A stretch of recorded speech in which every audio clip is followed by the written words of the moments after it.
G'day, V, and welcome back to Her Game Our Take. After the dramatic set of quarterfinals in the Champions League, we're now back into the semifinals, and this is where things are really starting to get big. So the last round definitely delivered. Arsenal came through with a tight battle with Chelsea in a huge all English London tie, with the joint result being 3-2 for Arsenal. Then Bayern Munich showed their experience against Man United, beating them 5-3 on aggregate. Lyon reminded everyone exactly why they're the most successful team in this competition, with the dominant extra time of 4-1 over Wolfsburg. And how can we forget the El Clasico between Barcelona and Real Madrid, which ended with the bombastic 12-2 for Barca on aggregate. Thanks for being with us today. I'm your co host, Rumiana, and Charlie. Let's get down to it. Yeah, in today's episode, we'll be breaking down the first leg of the semifinals. So the matchup between Bayern Munich and FC Barcelona and Arsenal against Lyon. We're looking at how the teams matched up, what stood out in the games to us, and who's in the best position heading into the second legs next week. All right, so maybe let's start with sharing how full the stadiums were, because that was pretty impressive to us. I think women's football continues to grow. Super happy to see it. Amazing atmosphere, I would say, both in London and in Munich. What do you think? Yeah, definitely. It's awesome to see that size of crowd. Seeing 31,000 in Munich and almost 27K in London was quite impressive. Yeah, that's really amazing for women's football. So, without further ado, let's get into it. We're starting with Bayern Barcelona, right? Yeah, It was quite an interesting game. 1-1. I think Barcelona dominated, like they scored first, but Bayern did not give up. That's what made an impression on me. Definitely we're not giving up. I think the home support, just uh, as we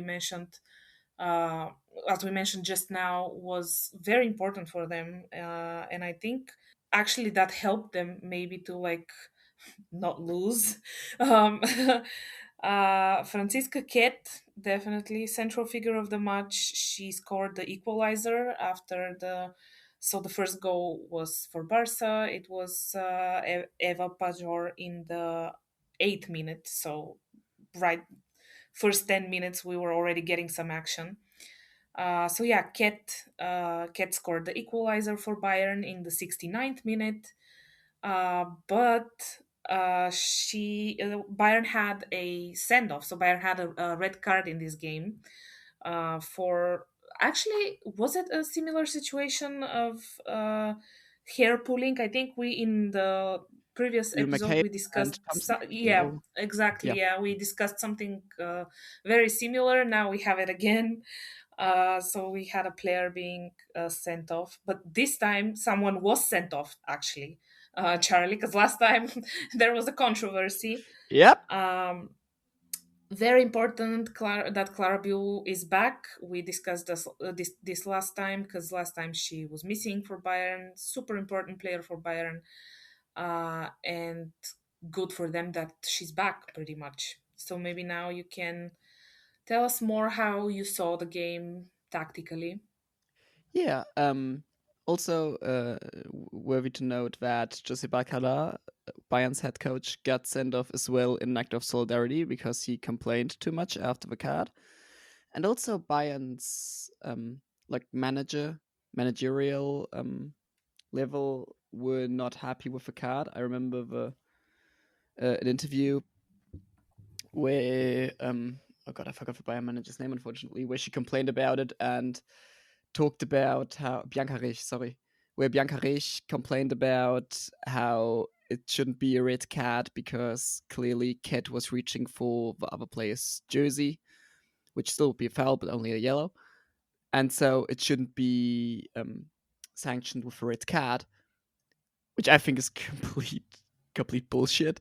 Because I mean, every player who fouls someone, like most players, will have the aim to hit the ball, but if they hit the other player first, it's a foul. And same here, in my opinion. Like when you pull someone's hair, it's a straight red. I don't know what the all the fuss is about, and Rich also complained about how the referee like lost control of the game, which I also think is a weird stance because she didn't dish out that many cards. I think it was seven in total. It's not too much. Like I remember the London Derby in the quarterfinals, and that was way more heated. Oh yeah, yeah. I'm getting deja vu with the hair pulling, as we said, but not sure which of the two situations is more controversial. But this one, someone actually got a card, so I maybe that's improvement. Because yeah, last time I remember how the Chelsea coach was showing the like in the post match interview there was like Yeah, showing of videos and all that stuff. So this yeah, time, I mean, it's still controversy this time around, but at least there are cards given out. So I think rightfully so. I think it also should have been a red card in the London Derby. oh yeah, oh yeah. Yeah, we discussed that last time, and I think we were unanimous, like it's the same opinion. Yeah. But yeah, Honestly, I think this match was kind of boring, especially throughout the first half. Like the first few minutes were fun. We had the first chance of Harder after a pass from Buell, who in general like created a lot of chances. Like what we said earlier, like um, her being back from injury is definitely crucial to Bayern's hopes in the second leg next week. She instantly got player of the match, deservingly in my opinion. But Barcelona opened the score when it's I think she wants to be called Padre, has the ball in the center, and Julia Gwynn only defends the outside and leaves open the channel space that's more central, vulnerable, and Bruchts, I am pronouncing that name perfectly, I'm sure. Exploits that and both cuts in and runs in deep. And yeah, it's a very clear mistake from Gwynve. Bruggen then squares it to Eva Pajor, who scores the first goal. Definitely world class finish, like no arguments there. However, I do think that Bayern's whole back line, like Gilles and Vigo Sautier in the center, one of whom could have maybe intercepted the pass or um, be closer to Pajor, they could have done a better job. And yeah, especially Julia Gwynn as a captain of a team in the semifinals. That's just an era that shouldn't happen on this stage. And other than that, my biggest takeaway from the first half was how disheartening this match was to watch as a Bundesliga fan. Because oh, why? Why so?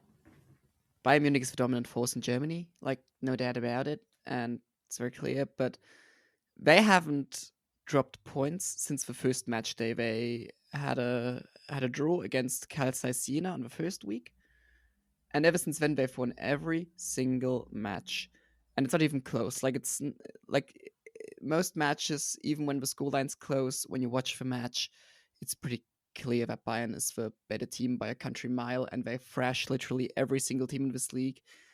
And it's so disheartening to watch the team that is obliterating an entire league being dominated like that. Like it just shows levels to where Germany is at in the women's football scene in general. Because Bayern had 22% possession after 30 minutes. I Barcelona think was just toying with them in the first half. Like Barcelona didn't have an awful lot of chances, but they just basically just took the ball away because you do need the ball to score, and Bayern didn't have even a sniff at the ball until like the end of the first, beginning of the second half.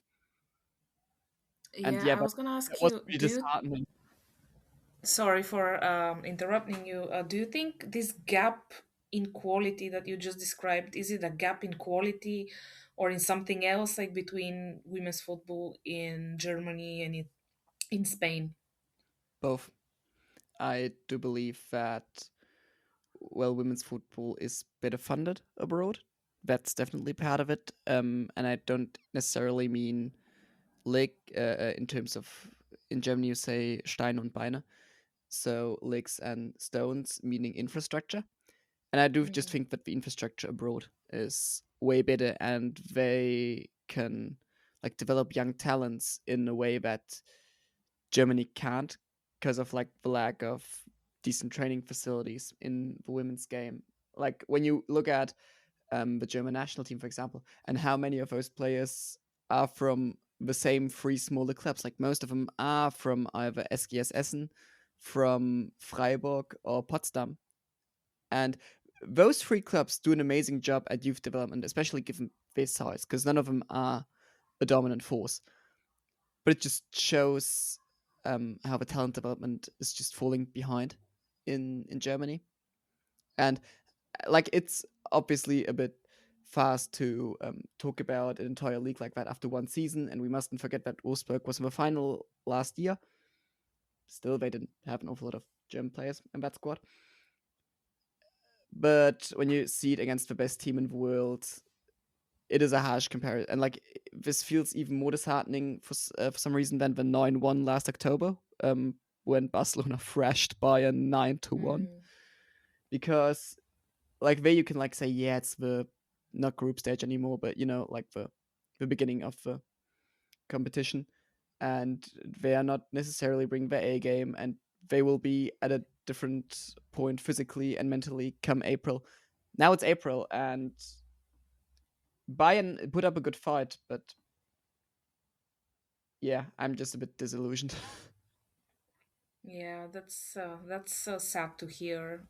But as you are the person living in Germany and you see this with your own eyes, because I I don't live there, so I can't, and I do not dare to open my mouth about the situation with women's football in Bulgaria, where I'm at. So, uh, so best off to just continue with the analysis of the match. Am I right? Yeah, so tactically, Bayern are doing the polar opposite of what they're doing in most league matches. Apart from the player marking approach, they kept that. Which also, it must be said, like we talked about this in the last two episodes a lot. And player marking is something that you can get away with when you're the better team, when you can count on that when you put every single player in 1v1, your players have a quality to win a one on one. But when you're playing against the best team in the world, with the best players in the world, then obviously it's much harder than when you're playing against, no offense, Sportclub Freiburg. And yeah, I think that's also like that was the clear breaking point before the first goal happened. I'm talking about like Bayern got get completely demolished here. They didn't. They just played a very different brand of football, way deeper. Like they didn't even press too much. Like Lyon was also pretty passive in in Sunday's matchup, but they were active in pressing occasionally, and Bayern mostly weren't. They were pretty passive in the first half, just low block, player marking once they enter the final third, and then dropping in deep, which is pretty similar to what Wolfsburg tried against Lyon, funnily enough.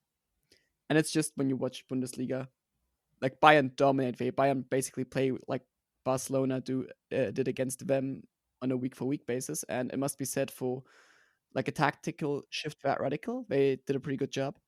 Like Barcelona after the first goal didn't have too many chances that felt like high caliber ones. Like um, when you look at the statistics when it comes to shooting attempts and stuff like that with both Arsenal and Barcelona, you see they have an awful lot of shots, but a lot of them weren't like chances from decent angles, like out wide, or shot was blocked, or stuff like that. And Bayern got way more aggressive in the second half, both out of possession and in possession. And they had a few more offensive scenes, but so did Barcelona because they opened up, obviously. Um, yeah. I didn't think it was the most entertaining match I've ever watched, but let's see what the second leg brings, and let's hope that Barcelona don't have too much fire up their belly, because otherwise I fear this could be a pretty one-sided affair. What do you think about the equalizer by Francisca Kett, who was later sent off for violent conduct, according to SofaScore? But I mean, she yeah, pulled a player C, that is violent conduct. Yeah. So what did you do? You think it was deserved? Do you think it came at the right time for Bayern? It definitely came at a point where Bayern did claw back and had some chances, like I said, like in the beginning of the second half, it did quite a good job, and it came a bit after that period of pressure. But still, overall, deserved in that moment. Although it must be said, after 90 minutes, probably Barcelona was the better team, no doubt about it. But the that attack, I think, was like one of its kind in the game, in how fluid Bayern were in there. Like it was also like an inside diagonal, just a way shorter one than what we saw against United. Mm. When one touch pass from Ket back to the wing after the inside diagonal. Um, when you see the goal, um, I would recommend everyone watching it to look at the run from Dalman, who doesn't score herself, but like the way she crashes the box late and occupies both defenders allows Ket to be as free as she is, because she doesn't have like a defender marking her in that moment. Because, like I said, like Dalman like makes a perfect decoy run towards the first post, and then Harder just has it to Ket. Yeah, yeah, that was the cat was practically like all alone in a Yeah, radius of like couple of meters. She just stormed there like out of nowhere, but it's and she also was unmarked, as you said. Like, but also good for Bayern to be that efficient, because Barcelona only made that kind of defensive error once, and Bayern were there to punish it. yeah, I think you have to, when you get this kind of chance, you have to score it. Like, no doubt about it. Maybe before we move on to the Arsenal versus Lyon match, one last question from me to you. You mentioned you called Barcelona a few times like the best team in the world right now, like the best team. Do you Yes, think they are like already favorites for the whole competition? yes. Do you think Bayern can even compete in the second leg, which is over in Spain? So they will be uh, guests, so to speak. And yeah, do you think Barcelona is winning this thing? What do you think? The thing about football is obviously anything can happen in 90 minutes, and Bayern put themselves in a position where 90 good minutes from them and 90 bad minutes from Barcelona are enough to knock them out, which is quite an achievement. But on a normal day, Barcelona's the best team in this competition, no doubt about it. I feel that Arsenal isn't the same kind of beast when it comes to efficiency that they were last season. And when I see Barcelona play, that's by far the most dominant. Like that's the only team in this competition I see that at this level, like with semifinals, those are the best four teams in Europe, and they are still able to suffocate them basically. Hmm, And yeah. I don't think there's a second team that can do that. There's not a second team with the same individual brilliance. Like Arsenal come close on that front, and the very pragmatic tactics with René Slega on occasion is perfectly built to challenge such a possession dominant team.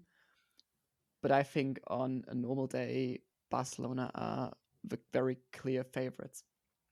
Yeah, I agree, and especially we have to remind our listeners that figures like Aitana Bonmati, who is the current uh, Golden Yeah, Ball, uh, she won the Golden Ball like just some months ago. She was out, so she was out for Barcelona. She was pretty badly injured for quite some time. I think she's on her way to be back. But so Barcelona are missing like figures like Aitana, like Laia Alexandri, Irene Paredes, who are huge. I think as well figures. So if Barcelona are that strong without some of their yes. like their biggest star plus a few more, then what happens when they come back? You know. We talked about this match for 15 minutes, and now and it's only now that we remember. Ah, yeah, right. Their best players are missing, but their best player is missing. Yeah, By the way, whoops. Aitana didn't play, by the way. Yeah, perhaps she may get some minutes in the second leg, but we'll see. We'll find out Yeah, we'll see. next week, this week. I think you raised a very interesting point here because when you look back to last summer, all the headlines it was that Barcelona, due to financial mismanagement, just gonna Oh yes, leave a that pause here that that everybody story. can laugh. I'm just leaving a pause here so that everybody can laugh their ass off because that's nothing new. Barcelona, due to financial mismanagement, lost quite a few important squad players, so they have way less depth in their squad and way less rotation options. And still, we talk about the best team in the world when they are missing the best player in the world. So yeah, Yeah, pretty self-explanatory, I yeah, think. like we had Puteas moving on in every single role uh, on the pitch other than centre back. Like I've got an entire paragraph here that would be like way too long about how she played everything from a very deep number six playmaker in possession to second striker on occasion, but maybe in the She's an second leg. incredible player. Yeah. That's the nerdy part. So yeah, shall we move on to the second leg? The second match. Yeah. Oops, we're gonna Yeah. skip it on post. So Arsenal, Olympique Lyon, second game, the other semi-final, which ended 2-1 for Arsenal in London. So that they had the home advantage in the first leg. Very important, Leah Williamson, the captain of Arsenal, she's back from injury. She's been quite unlucky with injuries. I feel like I really feel for her because yeah, she's been suffering from injuries a lot. But so actually, Lyon got the opening goal in the 18th minute in the first half. I don't think if many were expecting that actually, but when they came back for the second one, definitely you could see that Arsenal were baring their teeth and they were way more aggressive the second half. They were searching for that goals and for the turnaround, and they did it. They got a penalty, which you'll discuss more in a couple minutes, which got ruled over by VAR, so they didn't get a penalty in the end. Um, Goalkeeping mistake for the equalizer, very interesting, pretty good goal. And then Olivia Smith, who joined them, I think last year, a year ago or less even, she got the second goal. So uh, it was hers. The turnaround was hers, so to speak. Quite late in the 83rd minute. But why don't you tell us more uh, about the game? Yeah, first of all, I want to just say something about the coverage of women's football, which I want to say that from the first episode on, but I think like now is a prime example. Thank God I'm not on Twitter anymore, but that goalkeeping mistake from Entler just before the equalizer happened after a free kick. I hate the treatment of these sort of clips because people do not follow the women's game, but when something goes viral, it will be just clips like that, and then like all the big accounts like ESPN and those freaking Bible accounts like Odds Bible, Lad Bible, like those types of internet. I'm not saying out loud what I just want to say. Those outlets will just post those clips and then say, "Oh, look at how bad the women's Champions League is," or "This is a Champions League semi-final, by the way," which, of course, Antler doesn't look great in that moment doing a mistake, but every goalkeeper makes a high-profile mistake that looks quite embarrassing when you see it, and it's just so it's just so sad because like the competition is so much more than like one mistake of one goalkeeper. But that will be the one thing that'll be shit. Like these people will not talk about I don't know like Payos world class finishing against Bayern or like Smith's screed in pressing that allows Arsenal to claw back that goal last minute or the fast paced runs from Diani, but or the 1v1 ability from Yule Brandt. But they will just talk about that one goalkeeping era, and then like use it to discredit the entire women's game. And goddamn, I'm so fucking sick of it. No, I agree Sorry completely for with you. swearing on this broadcast. I didn't want to. I know my mom's listening. I completely agree with you because it's ridiculous and it's time and time again. It's like pointing fingers or like laughing at the women and being like, oh, like, is this what you call football or whatever? And Yeah, it's disheartening. Yeah, it's sad because, as you said, no one is pointing out the really really good football that happens most of the time, and it's just but to be fair, in men's football this also happens, if you followed closely, because I did, what happened with Antonin Kinski, who is Tottenham's goalkeeper. yeah. Yeah, I think this whole shenanigans there when they lost to Atletico Madrid, and he made actually a couple errors in that game. He was substituted, which was humiliating. So definitely happens in the men's game. The uh, thing is, in the men's game, more happens than just that one error. Because in the men's game, it mhm. also get like also the clips get shared of amazing goals or like 30-meter passes or stuff like that. And Yeah, the yeah, women's game yeah. just doesn't happen. Unfortunately, yes. But yeah, let's come back to something more positive, shall we? The Yes. goals and yeah, the tactical brilliance of Lyon and Arsenal. Yeah. What I thought was interesting that Lyon had a different approach to defensive first than they had against Wolfsburg, because against Wolfsburg they, what I said earlier, they like did the um, dropping deep part in the first leg anyway. In the second leg, obviously they were the dominant team since they were one behind. But here they like used possession as a means of defending, in the sense that obviously when you've got the ball, the opponent can't score. And you can see that with the possession, because the possession stat says 50-50, but then when you look closely at who played the most passes for Arsenal, very straightforward, was Caldente. So, number 6 playmaker makes sense, right? But for Lyon, it was in the top, I think, 7 players of the most passes, or maybe 6. The only 2 Lyon players were the 2 center backs, Renard and not Endler, but she's got a similar name. Shoot. But you know what? You know what I mean, right? They kept the possession like very deep, and I unfortunately couldn't find a field tilt statistic for the people that don't know. That's possession, but only in the last third. So like the possession in the spaces where you want possession, because obviously the last third is where you will score goals and create opportunities and get close to the target. Because there you probably could have seen that Arsenal had way more possession in the dangerous spaces, which says like more about how dangerous they were in comparison.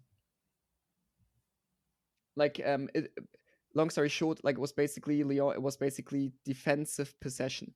If you catch my drift. Mhm. Quite interesting, yeah. Uh, I honestly, in my eyes, it felt like Arsenal are holding the ball more. That's what this game was weird to me, to give my 2 cents, because it felt like Lyon like went for it, like they like jumped right in it. But then in the second half, I think quite quickly.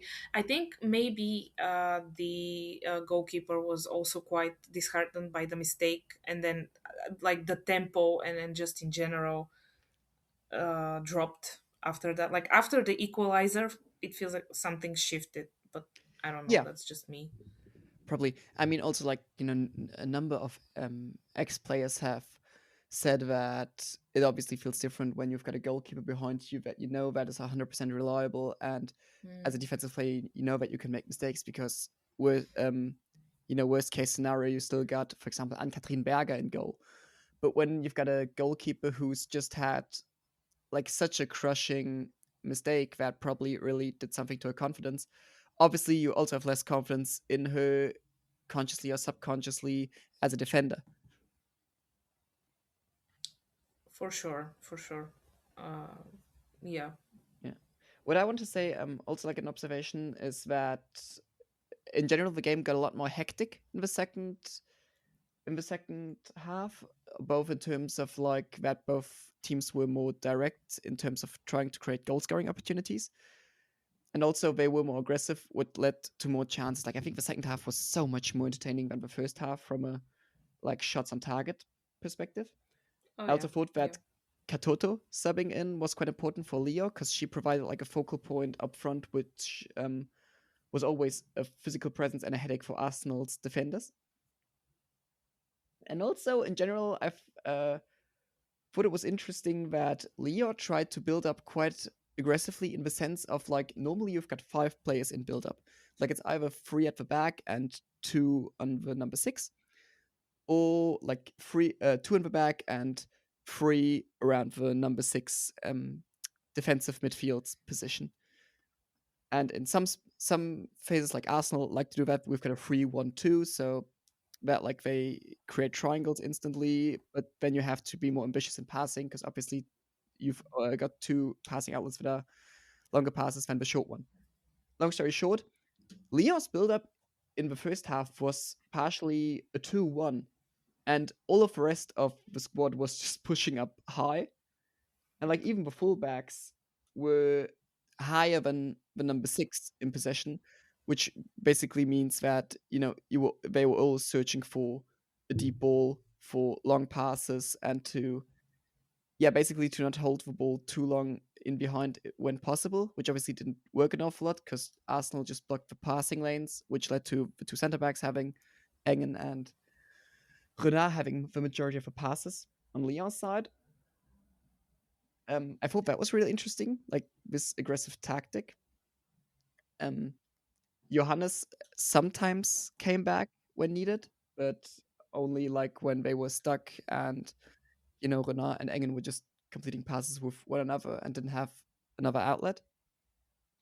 And yeah, the wing focus also was visible on the goal. To talk about that real quick. So it's Lyon had like 3 or 4 moments in the first half where they were really aggressive in pressing, like to surprise Arsenal because like they lured them in for 10 minutes and then they would get aggressive for like a minute. And Svava gets the ball, pass to Johannes. She passes then to Brandt, who beats Little in a 1v1 and then has just a one-on-one against the goalkeeper, and she's able to convert. What I thought was interesting B is that when you look at Wawa, who wins the possession, she instantly runs in deep, which is very crucial when you look at the goal, because otherwise, if she wouldn't be there in deep, it would be a 1v2 for Brandt with both Little and Williamson. But because Swawa is where Williamson is occupied with her, and so the best Arsenal defender can't do anything, and then Brandt, in parentheses, only has to beat Kim Little, who's obviously a great player, but like not the same kind of defensive specialist that Leah Williamson is, to get the goal. So that's like something that you will never see on a statistic portal showing up, and like SofaScore will not say you like Swawa great off the ball movement. But I think it's still very, very crucial in moments like these. And there you can also see what the appeal of a player like Jule Brandt is. Because as a Bundesliga fan, Jule Brandt played a lot of years for Hoffenheim and Wolfsburg. Brandt isn't the most consistent player, but she has like this sort of flair and 1v1 prowess that very few other, especially German players, possess in the league.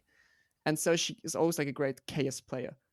Like she's always good to have a moment of brilliance out of nowhere, which is um, very different in a league setting than a knockout setting. Because in a knockout match, you want a few outstanding moments, whereas in a league you need consistency. So I think it also makes sense that Fran started the match here and that she's really a helpful tool in a knockout round. Yeah, she's a woman of the match as well for Lyon, according to SofaScore. Okay. It was pretty great game for her, I think. Yeah. Also, Not for Blackstenius though. I was going to ask you. She was quite invisible. She's probably the lowest rated Arsenal player, which we've talked about in previous episodes that these ratings are not the most accurate.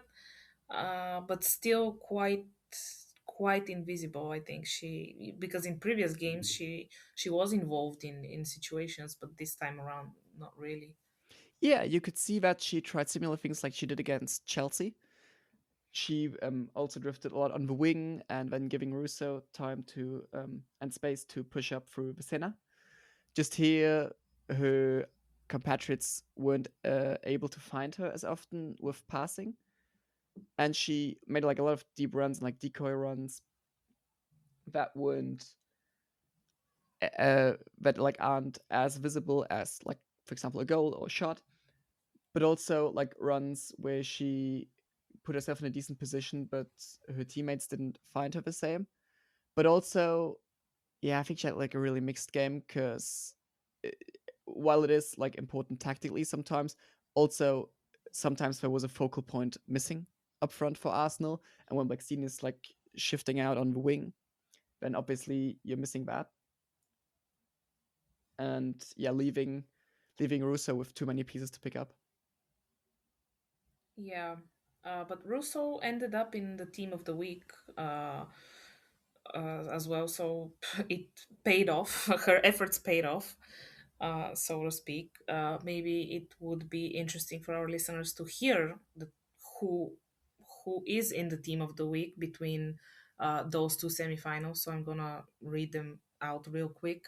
Uh, Actually, Endler, the Lyon goalkeeper, she's the goalkeeper of the team of the week, despite what we talked about in the beginning and the error that led um, to an Arsenal goal. But she is the goalkeeper of the team of the week, so that's She did something. save quite a few chances in the second half. Yeah, yeah. So most probably that's why. And then defenders are Mapi Leon from Barca, Gilles from Bayern, and Renard from Lyon. Midfielders, as I said, Alessia Russo from Arsenal and Olivia Smith, who got the second goal for Arsenal, as we mentioned earlier. Patri from Barcelona, Francisca Ket for Bayern, who is overall top rated from all players of the team of the week with 8.3. Very unlucky for her with the hair pulling, but let's not go back there. And then forwards, Pernil Harder, who seems to be quite an important player for Bayern. Yeah, for sure. She's always there when you need her. Payor and Jule Brandt, that we just she's the second highest rated with 8.1 from Lyon. Pernille Harder is also like a So player who provides so much more than just her goals. Like just her football intelligence is just outstanding, and you can see that how she occupies defenders and stuff like that. And what I wanted to talk about, just realize is that we didn't talk about the last goal. Maybe we should have done that earlier. Um, we have plenty of time, so because go ahead.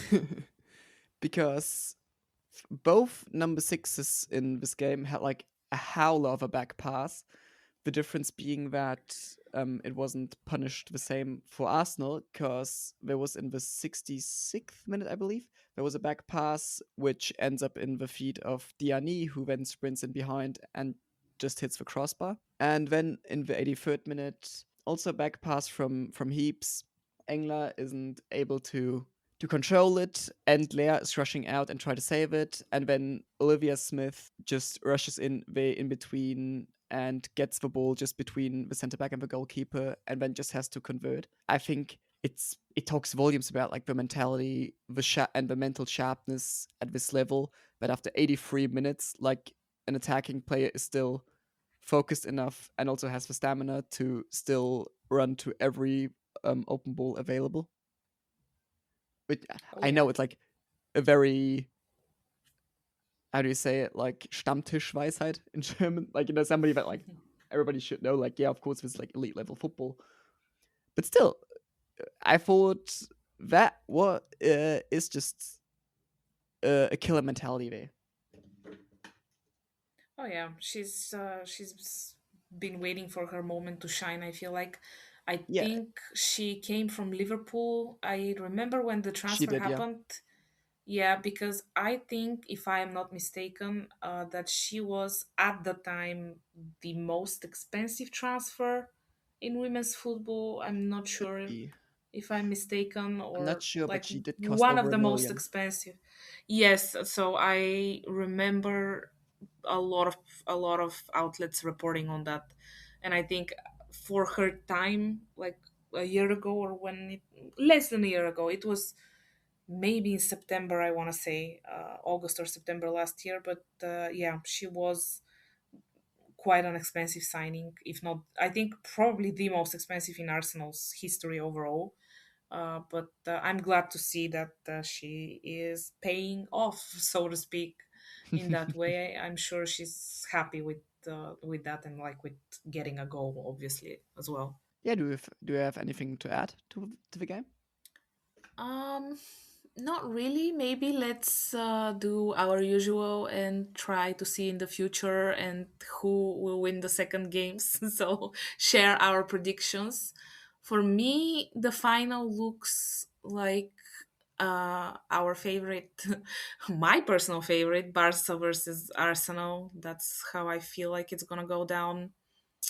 Um, but let's wait and see. So yeah, I do think Barcelona is winning the second leg, and Arsenal are also getting their second leg. But as you said, football has 90 minutes. You truly never know what may happen. So yeah, what do you think? Yeah, like an early red card, for example, can always change a game, or like an injury or something like that. Like when stuff like that happens, like in the Oh first 10 yeah. minutes, who knows? Yeah, like my brain's telling me also Arsenal Barcelona. I don't know why, but my gut says that Leon's got a shot here. Hmm. That's okay. That's interesting. Yeah, I don't think they should be written off definitely, because 2-1 or 1-2, like it's literally one goal. So they need one goal to reach, let's say, like extra time. And And yeah. to be fair, I'm not an expert in the French league at all, but from everything I've seen in the Champions League, I think Lily Johannes is capable of so much more than what she showed against Arsenal. When I think back to her game against Wolfsburg, for example, the second leg, if some more players have a good game on that side, like also Schrader, for example, then I think Leo does have a shot here. I don't think Yeah, they're favorites, but I think they will give Arsenal a good run for their money. surely they are not to be written off. I would say the same about Bayern. I personally have not totally written out Bayern, even though it's Barcelona, even though like they're pretty much the strongest team, even though they're gonna be at home in Spain. That's the Still, thing. I yeah, I personally think Bayern should not be written off. I don't know about you, but yeah, let's see. That's what makes it interesting, because you Yeah, never know. written off would be too harsh, but I just I don't see Bayern winning that one. So It's basically, hard for I'm me to writing off. say. We need divisive opinions here to polarize more. Yeah, I will write Bayern off here. Laugh, all come and laugh at me next week. Yeah, we'll when we come back for the next episode, we'll surely have some interesting discussions. So let's wait and see. Well, yeah, I think we can wrap it up. Super interesting first legs, which the doors are open for anything. So that's all from us for today's episode. We cannot wait for the second legs to see who is going to be in the final. First legs are done. Everything is still on the table. Everything is still like very much balanced heading into the second legs.